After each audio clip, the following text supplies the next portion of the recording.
Flipkart scam, এই কথাটা আমি কেন বলছি, ভিডিওটা শেষ পর্যন্ত দেখো তাহলেই বুঝতে পারবি। আর স্ক্যামটা হয়েছে রিসেন্টলি আমার সাথে এই জুতোটাকে নিয়ে। এটা ঠিকঠাক এসছে, এবার স্ক্যামটা কেন বলছি আমি। আমি একটা ইভেন্টে যাওয়ার জন্য একটা জুতো অর্ডার করেছিলাম। আমি হাতে 3 দিন টাইম নিয়ে অর্ডার করেছিলাম, যে আসতে লেট হতেই পারে, কিন্তু দেখা গেল যে আমি কাল সন্ধ্যে অর্ডার করেছি, আজ সকালের মধ্যে জুতোটা চলে এসেছে। পেলাম, খুব খুশি।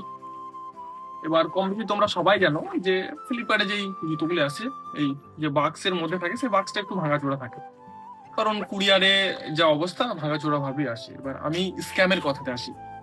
ফ্লিপকার্টে যদি কেউ ভিডিওটা দেখে থাকো, ভিডিওটা অবশ্যই শেষ পর্যন্ত দেখবে। তারপর এটা কি করা যেতে পারে বা কি করলে ভালো হয় তোমরা জানাবে। আমার ইভেন্ট কিন্তু কাল শেষ হয়ে গিয়েছে, তারপর আমি এই জুতোটা পেয়েছি। ইভেন্টে যাওয়ার জন্য নিয়েছিলাম কিন্তু পাইনি, আমি পরে যেতে পারিনি, কারণ আসেইনি জুতোটা আমার। ফার্স্টে যে জুতোটা এসেছিল আনবক্সিং মানে ওপেন বক্স ডেলিভারি ছিল আমার। এবার যে ডেলিভারি বয়টা দিতে এসেছিল, ভাইটা আমাদের বয়সেরই ছিল, সে যখন আনবক্সিং করে সেই বক্সটা এরকম ভাবে ফাটা ছিল, চারদিকে গার্ডার দেওয়া ছিল। ভাবলাম কোনো কারণবশত হয়তো বক্স নষ্ট হয়ে গেছে, সেই জন্য গার্ডার দিয়ে দিই। কম বেশি সমস্ত জুতো ওপেনিং এর সময় এরকম একটা র্যাপিং থাকে, ওইটাতে কিন্তু ছিল না, যেটা আমি রিসিভ করিনি। প্রথম কথা। দ্বিতীয় কথা, কোনো কোনো জুতোতে নর্মালি এইভাবেও র্যাপিং করা থাকে ওই কাগজটা দেওয়ার পর। ঠিক আছে, না থাকতে পারে, কোনো অসুবিধা নেই। বা এখন নতুন জুতোগুলোতে বা যে কোনো নর্মাল এরকম চটি কিনতে গেলেও এরকম একটা জিনিস ভিতরে দেওয়া থাকে, যাতে জুতোটা বসে না যায়।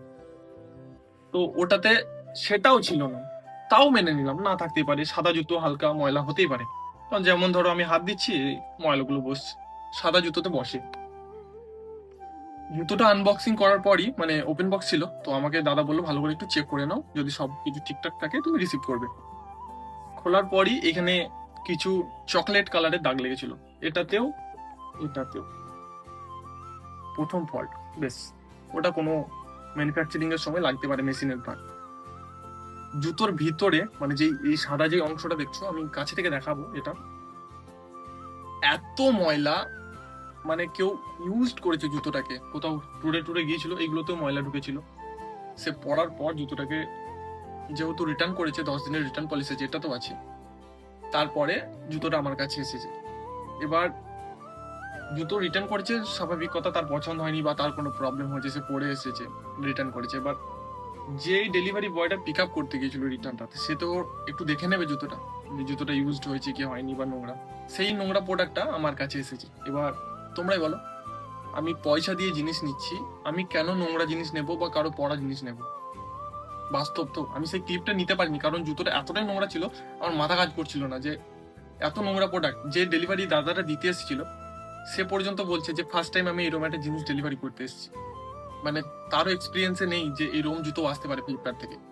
সে নিজেই বলছে দাদা এটা ইউজ করা মাল, তুমি ওটিপি দিও না, আমি মালটা গিয়ে ক্যান্সেল করে দেবো, আর না হলে তোমাকে কল আসবে অফিস থেকে, রোবোটিক কল যেগুলি হয়, যে অর্ডারটা ক্যান্সেল করার জন্য 1 টিপুন, বা যদি রিপ্লেসমেন্ট চান তাহলে 2 দিব। তো আমার ফোনের স্ক্রিনটা আমি কাছে থেকেও তোমাদেরকে দেখাবো যে আমার রিপ্লেসমেন্ট হয়েছে। তো এত নোংরা প্রোডাক্ট ফ্লিপকার্টে কিভাবে আসে? এই সেম জিনিস আমার বন্ধুর সাথে হয়েছে, কৃষ্ণার সাথে। ও একটা ইয়ারবাডস অর্ডার করেছিল। এবার ইয়ারবাডস কি হয়, নতুন যে জিনিসগুলি থাকে সেগুলি ভালো মতো র্যাপিং করা থাকে, ওটা ইউজ মাল ছিল বা স্ক্র্যাচ ছিল, কিন্তু জিনিসটা ভালো ছিল বলে ও রিটার্ন করেনি, নিয়ে নিয়েছে। তো ফ্লিপকার্টে যদি কেউ দেখে থাকো, তাহলে এই জিনিসগুলোর দিকে একটু নজর দেওয়া দরকার, কারণ আমি আমার ইভেন্টের জন্য নিয়েছিলাম, আমি সেটাতে যদি পড়ে যেতেই না পারি, তাহলে আমার এই জুতোটা নেওয়ার মানে কি? কিন্তু আমি আর রিটার্ন করলাম না কাল, যেহেতু এটা আমার অনেক দিনকারই পছন্দ, বাজেটের জন্য নিতে পারছিলাম না। মানে ভালো লাগে, আমার একটা বন্ধু পরে, ওর থেকে আমি লিঙ্কটা নিয়েছিলাম, ওর জিনিসটা ভালো এসেছিল। আর বাকি তোমরা জানাও জুতোটা কেমন হয়েছে।